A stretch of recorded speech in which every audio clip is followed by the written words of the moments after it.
Welcome. Today I will be sharing with you 5 tips on how to support kids in regulating the emotion of sadness in a body-centered way. My name is Esther Ahrens. I'm the founder of the educational program Journey Through the Body, for which kids learn in playful ways to listen to their bodies and take good care of themselves, their body, and their well-being. So before I'm going to share my 5 tips, my 5 activities, first I would like to tune in to the energetics, the biology, so to speak, about sadness, the biology of sadness. So what happens energetically on the moment that we feel sad? Well, first thing is that our energy moves inwardly. With anger, it wants to move outwardly, explosive, rah. With the emotion of sadness, we want to move inwardly. It's almost like we don't have to think about it, but that's the shape of our body moving inward, and that is also, the energetics. So moving inwardly, a second thing that's really specific for sadness is that it makes us feel heavy, as if our limbs and our body is like having more weight, and as if gravity is pulling us down. So that's something that you will notice when you're sad, and the kids as well. And the third thing is pressure. So sadness is oftentimes also experienced as a pressure on the chest or on the heart. So that's good to know from a physical point of view. If we want to change our emotional state, we also need to engage the body. So, for example, choose a different body posture will help us to move out of the specific emotion of sadness to more happy feelings. But I will dive into that more later.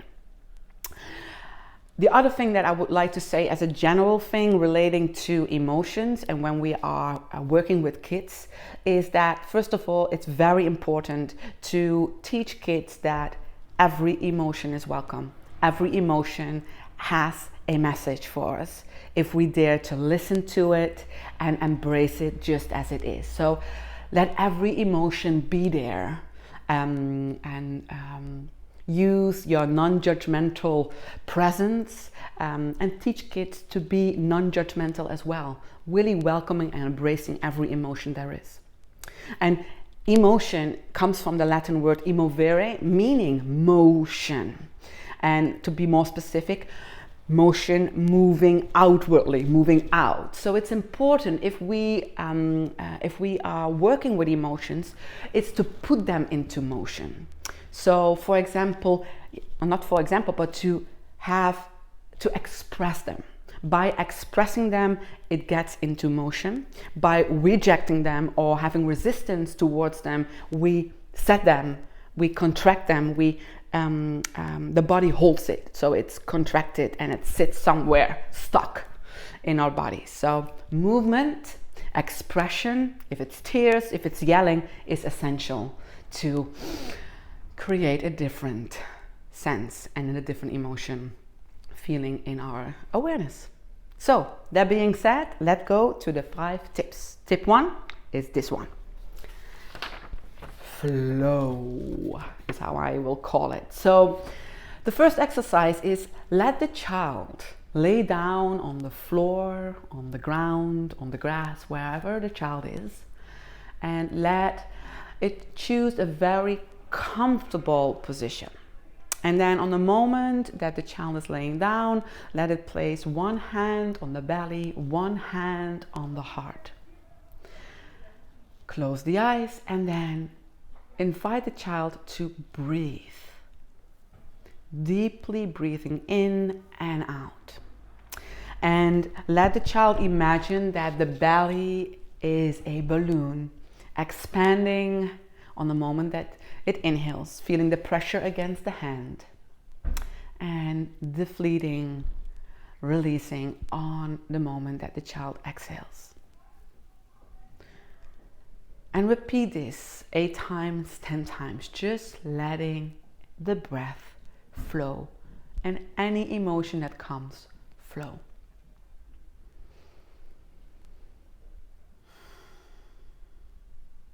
After doing that, you can invite the child to imagine that sadness is somewhere present in the body in the shape of a little dark cloud. And invite the child to find the cloud in the body. Where is sadness housed? And then when the child finds sadness, the cloud, the little cloud, invite the child to embrace it, to hold it, and ask, does sadness have any message for you? Listen, become very quiet and take a moment to receive its message, if it has one. And then after that, you can invite the child to imagine that the heart is filling up with rays of sunlight. The sun is radiating from the heart all the way to all limbs, to all parts of the body, from the center of the heart, warming up the body, opening up the body, and even the little cloud is slowly disappearing. And then ask the child to bring a smile to his face and enjoy the warmth of the sun in the body and on the body. So this is exercise number 1. The second one is this one. Number 2. The second one is drawing. Not often, but some children have a difficulty with expressing their emotions verbally.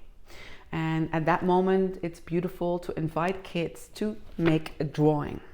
On this specific drawing, you see actually a person with tears, but sometimes also the child just starts to create lines and symbols and all of that. So whatever comes up, let that naturally be put onto paper.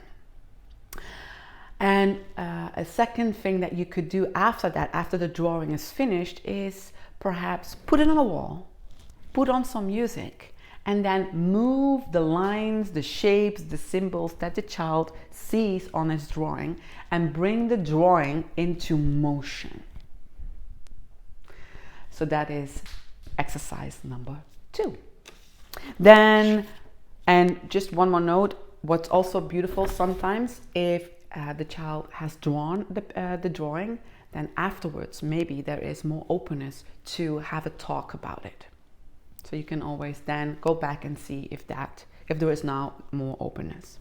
Okay, then the third one, already shared in the beginning, is that taking the counterpose of the energetics of an emotion helps us to move out of it. So instead of this contraction, we can then take on a yoga pose with the kids that is the opposite of the energetics of the emotion. So for sadness, that would be opening the body fully and imagining being a radiant sun. Number 3. You can explore way more different yoga poses that has to do with opening up and expansion. Then number 4, the magic of music. Yes, music, as you know, it changes our emotional state. So on the moment that we feel sad, you can put on a piece of music that makes you happy, and then start moving to it. So invite the child to ask him, for example, what is your happy song? Then put the happy song on and dance together. And just shift the energetics to a happy place, moving from huh to ha. And it's really beautiful with music. It just activates parts in the brain that stimulates happiness. So go for that. And then last but not least, play, play, play. Sometimes when a child is like feeling heavy, sad, all of that. It needs sometimes a guiding hand to invite the child to do something fun. Come, let's go. What is a game that you like? What is an activity that you like? And probably maybe you know the child very well from your classroom or your group, and then you know, do you know what? She loves drawing, or she loves to play this or that game. And then invite him or her to play this game with you. So it will move out of the cloud into the sunshine. Okay, so these were the 5 tips on how to help children regulate the emotion of sadness in a body-centered way.